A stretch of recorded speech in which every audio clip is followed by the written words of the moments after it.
So here we are. A thief, 2 thugs, an assassin, and a maniac. But we're not gonna stand by as evil wipes out the galaxy. So how did you become involved in the Guardians of the Galaxy?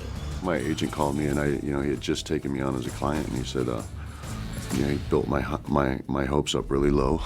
He said, Drax, aka the Destroyer. Since his wife and family were killed, he's been on a rampage across the galaxy in a search for vengeance. Are you like a big comic book fan? Are you a fan of the universe? No, I wasn't, and still, I'm just that guy who picks up comics and I look at the pictures. And I'm probably putting a big label on perpetuating the stereotype of big musclehead. But yeah, I do. I always love the artwork for some reason. I just saved Quill. We've already established that you destroying the ship that I'm on is not saving me. When did we establish? Like 3 seconds ago! No, I wasn't listening. I was thinking of something else. If you weren't Drax, who would you want to play?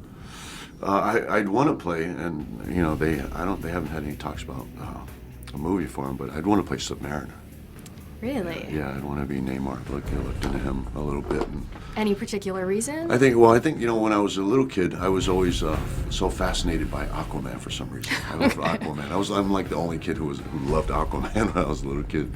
But then, as I got older, and I can't even remember where I first saw Submariner, but I kind of thought he looked like me. He was kind of dark and just kind of menacing looking in the whole water thing. I don't know why it intrigues me, but it does. How did you yourself balance the physicality of Drax with the humor? It wasn't that hard, and which I think is probably why I was cast in the film, is because I just have that lighthearted side to me. I think most people would look at me and think right off the bat that I'm menacing and kind of scary and probably way too serious, but it's not like that at all. And it was made pretty easy by, bouncing off of Chris Pratt and Zoe Saldana, who are so kind of witty and intelligent and funny. They call themselves the Guardians of the Galaxy. This might not be the best idea. Hooked